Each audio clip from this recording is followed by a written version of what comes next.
All right, as we continue with a lovely precept here in Matthew chapter 18 and verses 12 to 14. Now pay attention to this one. It says, for the Son of, verse 11, for the Son of Man is come to save that which is lost, which was lost. Verse 12, he came to, before, verse 11, he came to save that which was lost. Are the heathen nations lost? No. The heathen nations are the ones ruling. How could they be lost? They were never part of the covenant of the Heavenly Father. They are worshipping the exact same entities that they need to worship. How could they be lost? So then they cannot be referred to as the sheep or the lost sheep or the other sheep because they are not lost. The Messiah came to save that which is lost, which is why he said there are other sheep that are not of this fold. Because what did the other sheep do? Went to reside in another region, which we will get just now. But let me prove the point. Verse 12. How think ye, if a man have 100 sheep, and one of them be gone astray, like I said before, doth he not leave the 99 and go into the mountains to seek that which is gone astray? Yeah. And if so, be that he find it, verily I say unto you, he rejoiceth more of that sheep than the 99 sheep which went not astray. Which is indeed true. Even so, it is not the will of your Father which is in heaven. So even so, it is not the will of your Father which is in heaven that one of these little ones, not one, should perish. Not one. By the way, I'll say it again. Not one should perish. Which makes it even more concrete. It's not referring to anybody else, but our people that disobeyed, went into worship other gods, were cut off from the nation of Israel, and resided in different regions. All those that were scattered throughout the four corners of the earth this is who the Messiah come from, and this is who is going to be saved at the end of the day. So trying to use other sheep in John chapter 10 does not help with your argument of grafting actual heathens. It's not going to make sense because you already break down who the sheep is referring to. One. Number two, let's get the fold in textual language also. Let's get that word fold, which is like go from Ezekiel chapter 34. We'll jump to verse 16 immediately because we want to read it over to the end to get the whole picture. This is why it's important to pay attention to what the textual language. All right? Like I get precept in verse 16, it says, I just give the answer already about the fool. All right? But let's go into it. All right, verse 16, not verse 16, verse 14. If referring to the fool, right? It says, I will feed them in a good pasture, and upon the high mountains of Israel shall their foal be. You understand now? You understand where the foal is? You understand where the foal is? You understand what the foal is now, right? Let me read it again. I will feed them in a good pasture, and upon the high mountains of where? Israel. Of who? Israel shall their foal be. What is the word? What does foal go into? Or in other words, sheepfold to be exact. Let's get an understanding right now.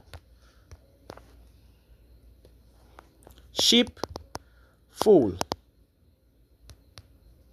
Oh my gosh, spelling. All right, sheepfold.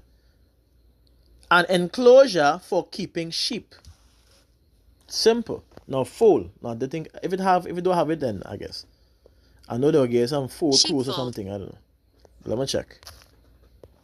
Fold. Unless I had to put biblical Bible. Nah, not even that. Okay, just fold. All right.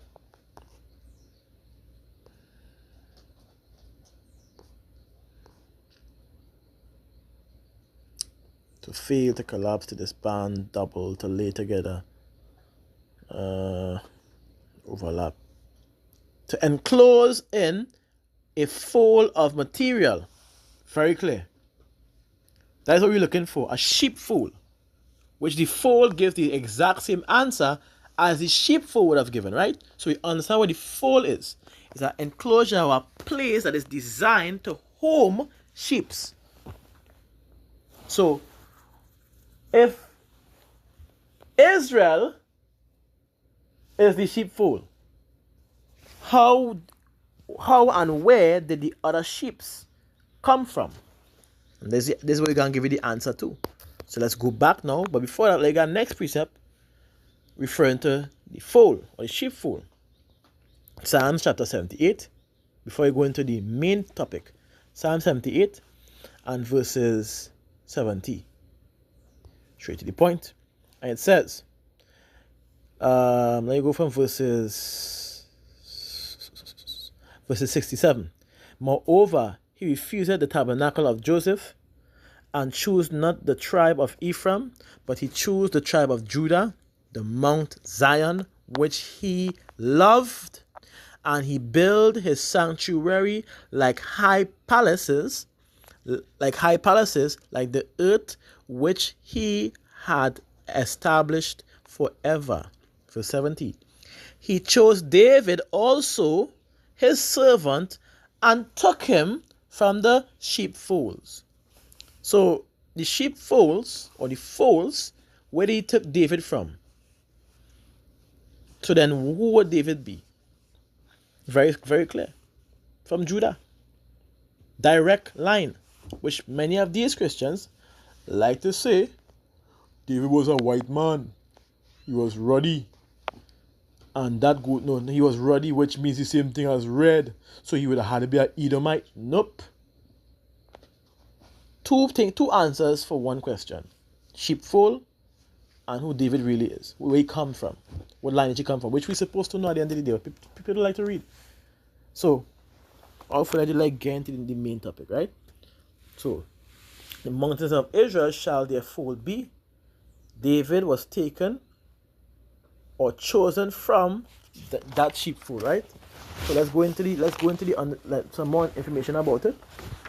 So, because now by identifying these things, one must ask themselves or consider why were the Lord's people called the other sheep, and how would they have reached to a different fold to be considered other sheep. All right, let's get the answer in 2 Kings chapter 17. Like I said, I was going into, we'll start from verses 9, for the disobedience of the nations of Israel and what would have taken place. And the father, just to make it up brief before I read it, the father would have removed one particular group directly out of his sight. But I read, it says, and the children of Israel did secretly those things which were not right against Yahweh their power, and they built them high places in all their cities, from the tower of the watchman to the fenced cities. It says, and they set them up images and groves in every high hill and under every green tree.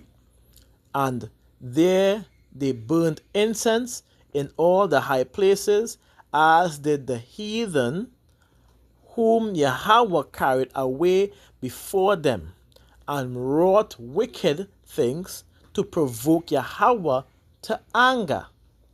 For they served idols whereof Yahweh they served idols whereof Yahweh had said unto them, ye shall not do these things, which is very much in your laws which you'll grab after. But let's read. Yet Yahweh testified against Israel and against Judah. Let me pause. I want to dim the screen a little. Right. And yet Yahweh testified against Israel and against Judah by all the prophets and by all the seers, saying, turn ye from your evil ways, and keep my commandments and my statutes according to all the law which I commanded your fathers, and which I sent to you by my servants the prophets. What did Israel do? Notwithstanding, they would not hear, but they hardened their necks like the neck of their fathers that did not believe in Yahweh their power. And they rejected his statutes. You see what they did? And his covenant, after they themselves agreed willingly, because they didn't understand the purpose and the power of the Heavenly Father with them. They agreed. He gave us a declaration. They said, okay, you know what? We all agree. Now they're turning back. They're turning away from it. So they rejected his statutes and his covenant that he made with their fathers, and his testimonies which he testified against them. And they followed vanity and became vain, and went after the heathen that were round about them, concerning whom Yahweh had charged them that they should not do like them. So if I already give them, don't do that. Learn not the way of the heathens. Do not do these unclean acts. Thou art unholy people unto Yahweh thy power, and Yahweh thy power hath chosen thee to be a special people unto himself, above all people upon the face of the earth. Why are we doing like them if we're supposed to be above them? That's what he's telling you. He severed us from the other nations. Leviticus 20 verse 26. Let me get a precept. So why are we to partake in their wickedness? And this is what Israel did against the Heavenly Father. Let's read. Leviticus 20 verse 26. It says, and ye shall be holy unto me, for I, Yahweh, am holy, and have severed you from the other people, that ye should be mine. He don't want you to be like them. He wants you to be like him. But we fucked that up bad.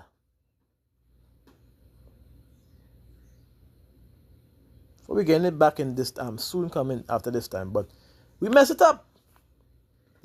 We had a chance, and we failed. But to what that Yahweh had mercy on us, that we could come back to the sheepfold, of course, after Yahweh would have come. And all these things would have taken place. Prophecy being fulfilled, Esau going to be, kings are going to be put down, we're going to be worshipped again, back to the sheepfold. Back to serving the Heavenly Father, then receiving the what? New bodies, new vessels, and then becoming like him. So, we had to wait now. Because of these wicked ass Israelites. I could never understand them. Anytime I read it, it's pissed me off. But let me keep going. Let me go back into it. Alright, so. Alright, verses 16.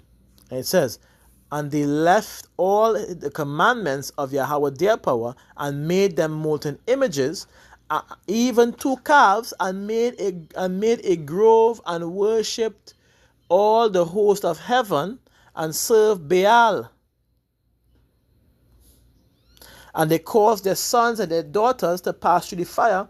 In other words, they sacrificed them, and used divinations and enchantments, which is witchcraft or sorcery, and sold themselves to do evil in the sight of Yahweh, to provoke him to anger. And therefore Yahweh was very angry with Israel, southern kingdom. I said northern kingdom, select that's something. Northern kingdom, and removed them out of his sight, out of here. I come out of the sheepfold. Game over. There was none left but the tribe of Judah, southern kingdom, Judah, Benjamin, and Levi, only. But before you continue, let's stop right there, because this goes directly in line with the warning that the Father had give according to the laws. And for those who didn't part, and those who didn't or wasn't listening or disobedient, would have received the penalties that is mentioned right here. So it shows that the power, the Heavenly Father, is not an unjust power. It's a just power that keeps his word. So when Christians like to say, oh, God wicked because he massacred this and he killed that and he can't do this. No. He have to keep his word. He take his word and his very namesake. So he have to keep his word. I don't know if no, but he's going to keep his word. So stay tuned until the next one. Shalom.